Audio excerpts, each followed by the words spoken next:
Здравейте, колеги! Днес ще говорим за полигоналното моделиране.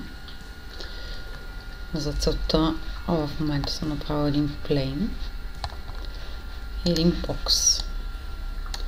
3ds Max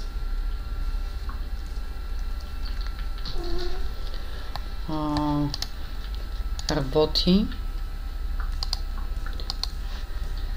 с повърхнини, които се съдържат, които минимално трябва да имат 4 точки. Когато всички повърхнини на даден обект са затворени, той се води цялостен. Може да имате отделни повърхнини или затворени обекти. Както виждате, тук съм направила един плейн. В момента той има само единствено 4 точки, 4 вертекса, казвам по друг начин или както ще ги използваме, 4 еджа, един бордър, един полигон и един елемент, казвам най-просто. Ако добавя по още един едж, ще имаме съответно един полигон, 1, 2, 3, 4 еджа, т.е. така да е, всеки полигон е ограден от еджове. Всеки едж има 2 точки в края, за да може да ги свърши. Ако добавя още едно, сега имаме 1, 2, 3, 4, 5, 6, 7, 8 вертекса, съответно съответните им еджове. Съответно 4 полигона и така насетне. Тук имаме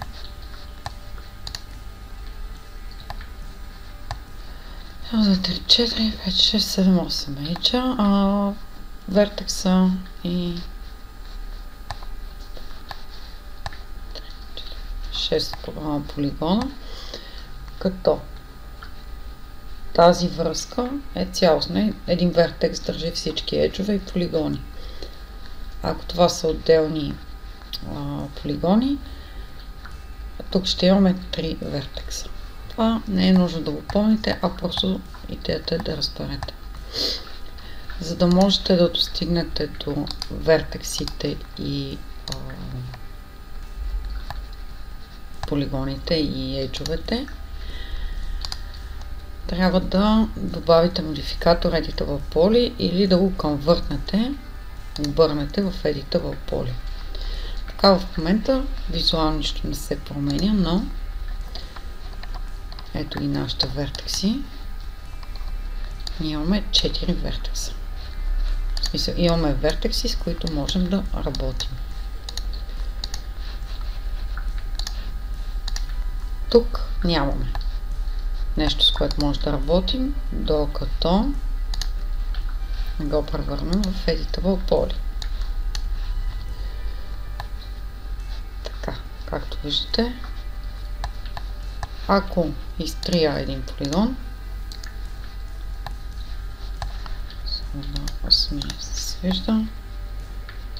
виждате, това става куха кутийка без абсолютно никаква дебелина в пространството.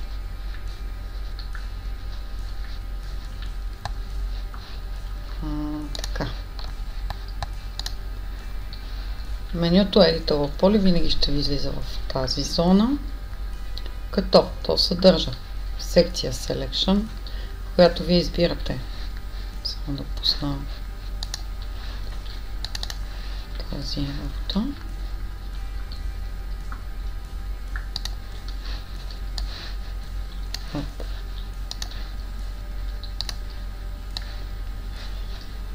Като вие избирате вертекси или едно, с едно включвате и изключвате 2 еджове, 3 бордър, 4 полигони, ето, 5 елементи. В момента имаме само един елемент, така че ето edge. Това е edge. Бордъри. Ето сега ще видим. Ето това е бордър. Трябва да има дупка, която да може да направи бордър, защото тук нямаме такава граница. Така. Да се върнем на... От тук вие според това, какво сте избрали, дали вертекси, еджове, бордър и така, имате различни варианти за селекция. Да кажем, ако селектирам един едж и дам Grow, ще селектира съседните. Ако дам Shrink, ще ги намали. Секунда. Аз мога да ви покажа. Ако маркирам този дам Ring, ще маркира всички по това направление. Loop е подобно.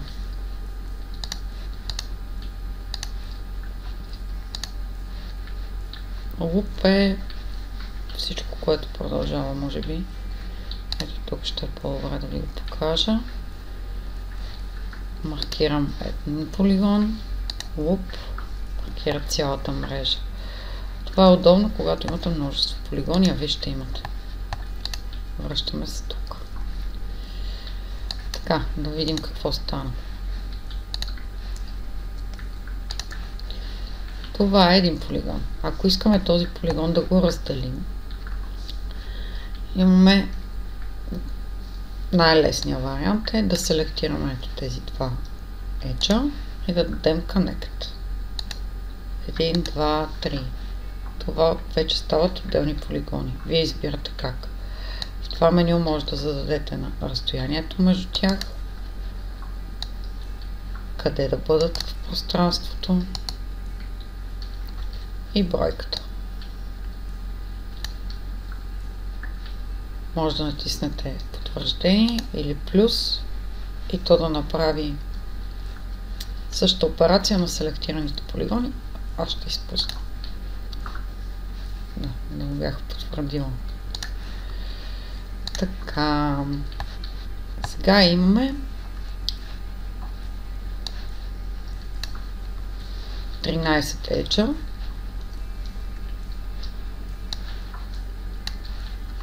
10 вертекса. Извинявам се. Бордър нямаме и 4 полигона. Като всяко нещо може да го селектирате по-отделно. Вертексите могат да се мърдат в пространството. Също важи за еджовете. Както виждате, той мърда и съответния, който е закачен за него. Полигоните също. Естествено и тези двете.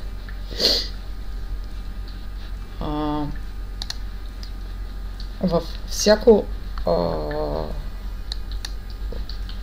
независимо дали работите с еджове, вертекси, полигони, долу имате различни команди, които са според това какво сте селектирали.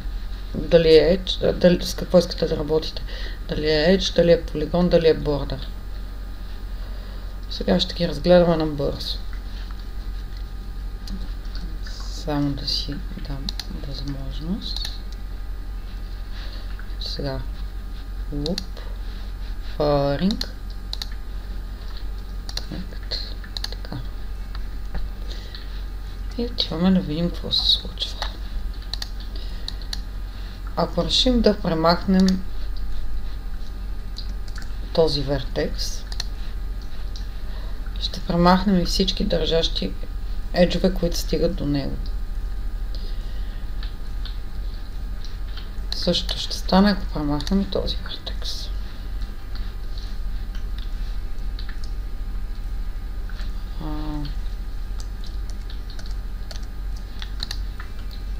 Можем да разделим вертексите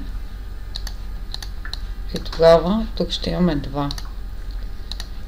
Ако хванем единия, хванем другия, имаме 3 полигона. Какво стискам? Тоест имаме 2 полигона, които се препокриват. В случая Връщаме този, явно съм обърнала да ги кажа. Съответно, между тези имаме два отделни нови еджа. Ако тук еджовете са само един, то тук вече са два отделни, ако натиснем Break. Ако натиснем Extrude, може да зададем някакви параметри на това нещо. И това прави нов полигон.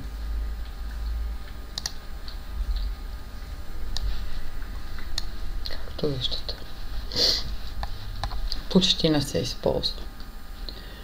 Chamfer прави почти същото, като изважда, ето тук го прави правилно, тук не може, прави перпендикулярна пресечка.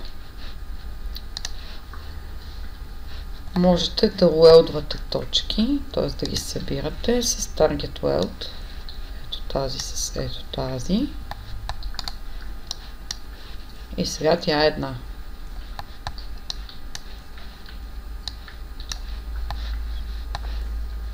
Не можете да съберете тези двете, защото ще чупите полигоните. Или вече са го правили и може. Добре, примерно ако съберем тази и тази, не ни дава. 10 бутон излизате. Connect.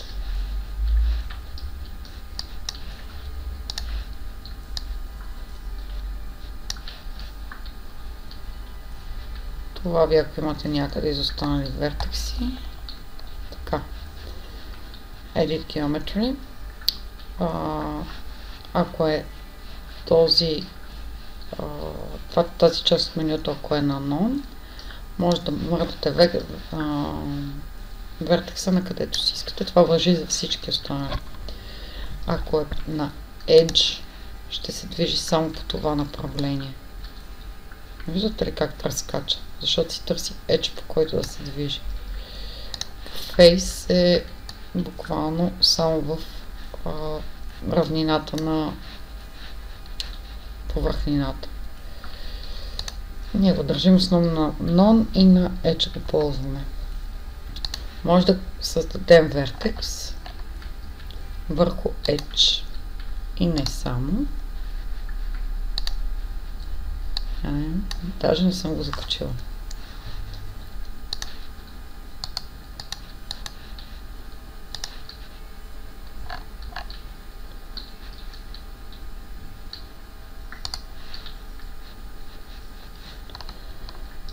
Може да свързвате отделни еджове. Може да ползвате Slice Plane. Slice Plane го има навсякъде.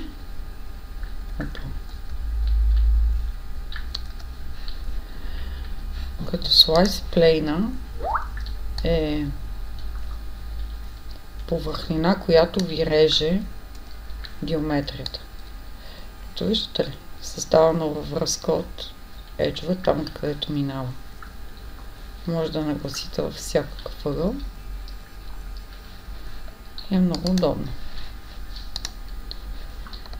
След като само да го мръдна, за да направим нов. След като сте избрали позицията, натискате Slice и вече имате допълнителна линия. Надолу почти нищо няма да ви се наложи да ползвате. Минаваме в еджове. Както виждате, имаме доста.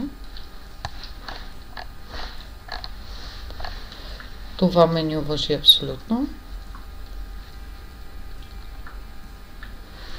Така, можете да премахвате еджове. Само че, ако е така премахнат едж, остава вертекси.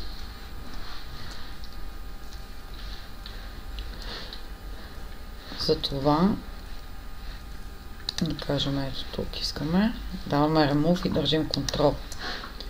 И сега, ето тук няма да остане вертекс. Ако само направя така, опа, мина в еджа, Виждате, ето този вертекс остава.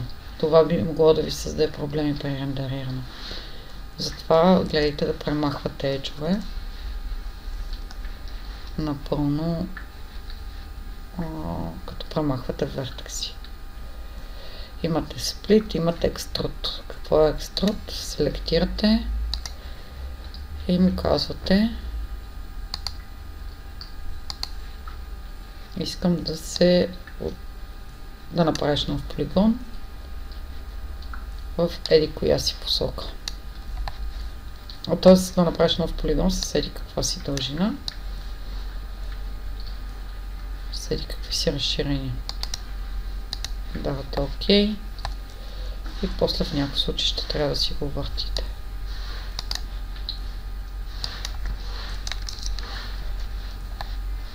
Не получихме, не? Да.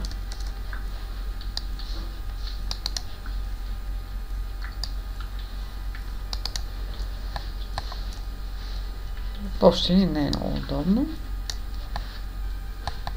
но може да се нагласи. Така. Може да събирате отдалечени еджове, да им правите чамфър, който аз лично не ползвам, защото няма смисъл. Да ги уелдвате, да правите бридж между тях, да е мек мост, селектирате двата полигона, давате бридж и виждате, то запълва празнината. Можете и да конектвате.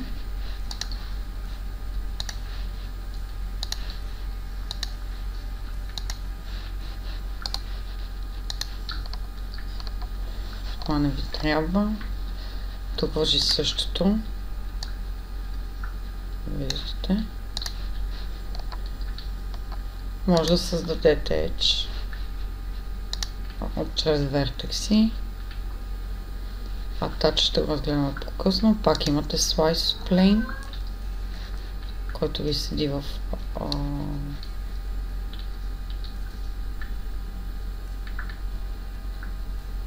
същата ротация, която сте задали.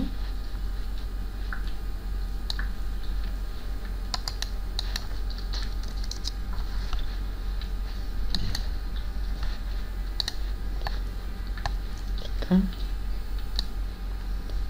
И той ви показва къде ще се реже. Quick cut. Не ми трябват. Надолу нищо не ми трябва. Бордър. Ето виждате, ние имаме бордър. В общи линии бордъра се ползва най-вече ако имате дупка, както има тук, да я затворите с кап. Това прави един полигон от всичко. Ако сте независимо в кое е подменю на Editable Poly, не може да селектирате други обекти. Трябва да излезете с 4 или да натиснете полигон, или да натиснете каквото сте селектирани. И по този начин ще стане. Сега полигони могат селекциите да се свива, да расте. Може да добавяте вертекси, може да екструдвате. Това прави повърхнина. Можете в едната и в другата посока. Може да вземете аутлайна и да го моделирате. Може да зададете Preview,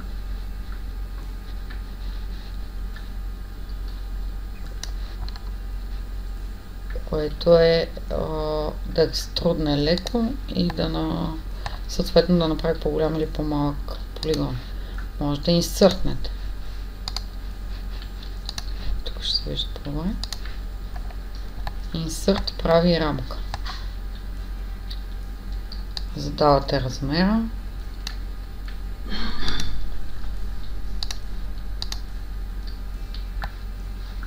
И имате ето тази рамка. Това е един чудесен полигон с 4 държащи го точки. Старайте се винаги да имате 4 точки. Тези не си ви трябват.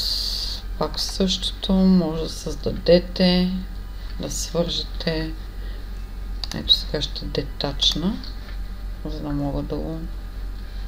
Това ви е менюто за детач, като отделен елемент към този обект или като съвсем като клонинг. Ако нищо не изберете, тогава прави отделен обект. Ние ще го детачнем като елемент. И тези вече са отделени. Ако дадем Attach,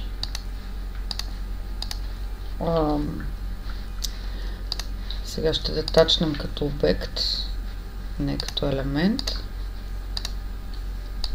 Както виждате, аз не мога да го селектирам, трябва да изляза от полигоните и да задам селекция. Pivot point ми е там чак. И ако искам този обект сега да го свържа с това, трябва да дойда в него, да дам Attach и да избера обекта. Така, ние имаме 3 елемента. 1, 2, 3. Опа. Да се върнем на полигоните. Attach. Имате естествено Slice Plane, който ще ви върши работа. И тези, като стигнем до материалите, ще ги разгледаме. Това меню вече се ориентирахте за какво е. Само да изключа Slice Plane. Така, какво ни дава това нещо?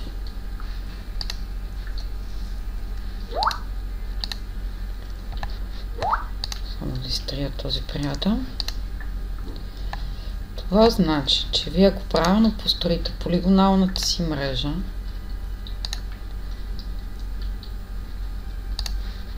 може да направите почти всякакви обекти.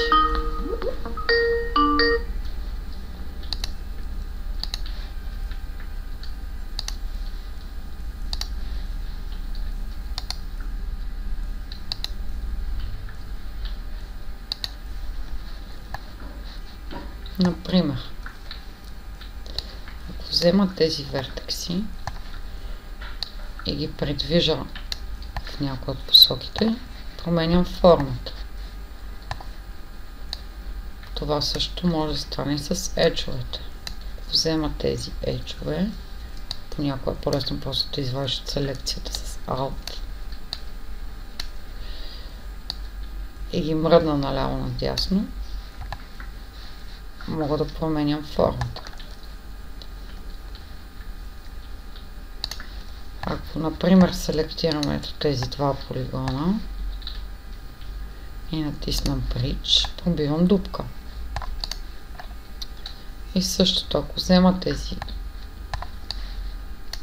ето тези полигони, т.е. са еджове, и ги мръдна, дупката се уширява. Можете да, например, да екструднете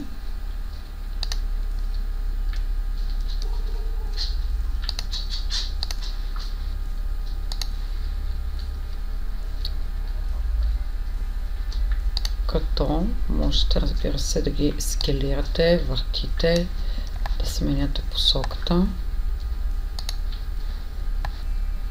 Направите всякакви такива неща.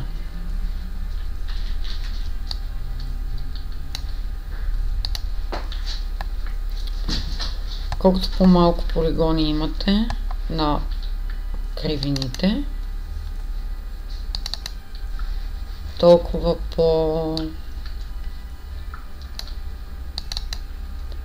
груби ще са те. Колкото повече полигони имате на кривините, толкова по-правилни ще са толкова по-мека ще е самата кривина. Сега се я намествам, за да не е деформирана и да са максимално по-малко деформирани полигоните. Ето я в Wireframe. Се върнем на перспективния изглед. Така. Това е много общо. Естествено, те ще излизат още неща в процеса на работа.